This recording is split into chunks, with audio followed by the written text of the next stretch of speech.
Life style اور ہے اور لیونگ اسٹائل اور ہے. لائف یعنی زندگی گزارنے کے لیے تو بہت تھوڑے پیسے چاہیے. اب دنیا کو دکھانے کے لیے اور دنیا والوں کے ساتھ کمپیٹ کرنے کے لیے بہت زیادہ پیسے چاہیے, اور جس کی وجہ سے وہی آپ نے کہا کہ مقروض بھی ہو جاتے ہیں, پھر اس میں ٹینشن میں بھی رہتے ہیں. تو یہ نہ کریں. آپ دیکھیں کہ آپ کے لیے کیا ضروری ہے, آپ اس پر خرچ کریں, اپنی صحت پر خرچ کریں, اپنے کھانے پینے پہ خرچ کریں, لیکن لوگوں کو دکھانے کے لیے بعض اوقات بہت زیادہ خرچ ہو رہا ہوتا ہے. تو لگژریز بہت زیادہ ہم نے ایڈ کر لی, اور مطلب ایک کہتے ہیں قدرتی طور پہ پریکٹیکل بھی تو ہو گیا نا. وہ جو 6 مہینے گزرے, 4 مہینے گھروں میں گزرے, بلکہ اب بھی کئی لوگ گزار رہے ہیں. اب دیکھیں عید والے دنوں میں بھی کپڑوں کی وہ لوڑ نہیں تھی, وہ مارا ماری نہیں تھی, یعنی نئے کپڑے کہیں نہیں سلوائے. اچھا سلوائے بھی تو نارمل سلوا لیے, کیونکہ اب کس کو دکھائیں گے.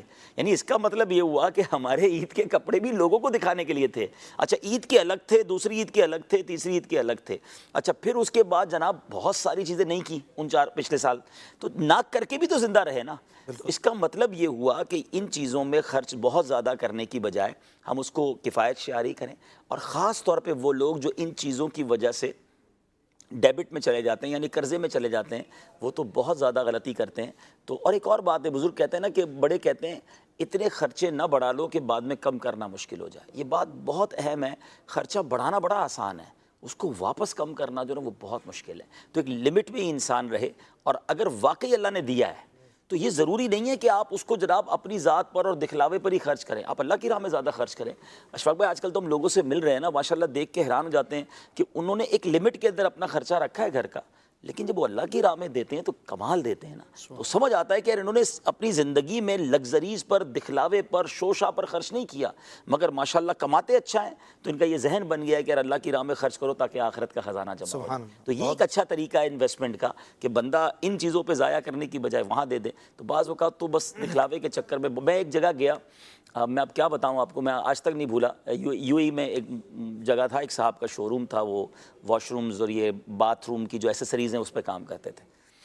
آپ شاید سن کے آپ کو لگے گا میں مذاق کر رہا ہوں, یعنی میں بات کر رہا ہوں آج سے 3 سال پرانی.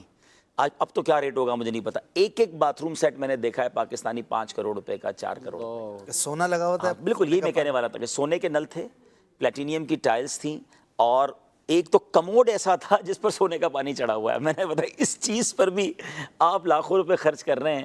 تو اب سوچیں, میں نے ان کو کہا کون لیتا ہے, کہہ رہا آپ کی سوچ ہے. اتنا پیسہ ہے لوگوں کے پاس, اور آپ کے ملک سے لوگ آ کر لے جاتے ہیں, غریب ملکوں والے لوگ آتے ہیں جو جن ملکوں کے بارے میں غریب کہا جاتا ہے, لیکن اتنا پیسہ وہ کہتے ہیں اتنے پیسے خرچ کدھر کریں آپ بتائیں. تو ہم ان کو بتاتے ہیں لے جاتے ہیں. میں نے واشنگ ٹب دیکھے جس میں بیٹھ کے لوگ نہاتے ہیں, 1-1.5 کروڑ 2 کروڑ کے تو کتنے سارے وہاں پر تھے. اب بتائیں لوگ یوں خرچ کر دیتے ہیں پیسوں کو, تو اس کی بجائے تو پھر کوئی 1-1.5 کروڑ میں تو پوری مسجد بن جاتی ہے یار. قیامت تک کے لیے سجدے ہوتے رہیں گے, آپ کے لیے جنت میں گھر بن گیا. بعض اوقات جو ہے نا ہم کچھ ایکسٹرا کر کے جو ہے نا اپنے خلاف حاسدین بھی کھڑے کر لیتے ہیں. ایک اور بڑا عجیب سا ٹرینڈ ہے. ٹھیک ہے اللہ نے آپ کو بہت نوازا ہے, آپ اچھا پہننا چاہتے ہیں, اگر شریعت کے تقاضوں کے مطابق اچھا کھانا چاہتے ہیں آپ کریں, لیکن یہ جو ہر چیز شیئر کرنی ہے نا, آج میں نے نئی چیئر خریدی ہے, نئی گاڑی خریدی ہے آج, بلکہ کھانے سے پہلے تصویریں شیئر کرتے ہیں کہ آج ہوٹل میں یہ آرڈر کیا, یہ والی آئس کریم کھا رہا ہوں. اب سوچیں کہ یہ کر کے آپ خود لوگوں کے دلوں میں احساس کمتری پیدا کر رہے ہیں. وہ لوگ دیکھ رہے ہیں بیچارے جن کے پاس کھانے کو نہیں ہے, اور آپ آج ایسے ہوٹل میں کھا رہے ہیں جب 50,000 کا بل بنے گا. تو آپ یہ بتا کر کیا کر رہے ہیں, اس سے لوگوں کی نظریں بھی لگتی ہیں. اب کہتے ہیں بیمار ہو گئے, پریشان ہو گئے, بیماریاں نہیں جان چھوڑ رہی. آپ نے کسر کون سی چھوڑی ہے, ہر چیز شیئر کرنی ہے, ہر چیز بتانی ہے. بھائی اللہ نے دیا آپ کو اپنے تک رکھے نا, وہ بھی ہے نا کتابوں میں کہ ایسے کام نہ کرو, اپنی نعمتوں کے اظہار کے ذریعے دوسروں کو حاسد مت بناؤ اپنا, یعنی خود بھی حسد سے بچنا ہے, دوسروں کو اپنا حاسد نہ بنائے نا.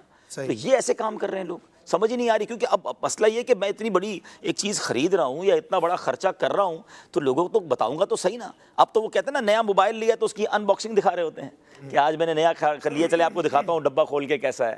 تو کیا ضرورت ہے یہ چیزیں شیئر کرنے کی تاکہ لوگ دیکھیں اور ان کی نظریں ہمیں لگیں.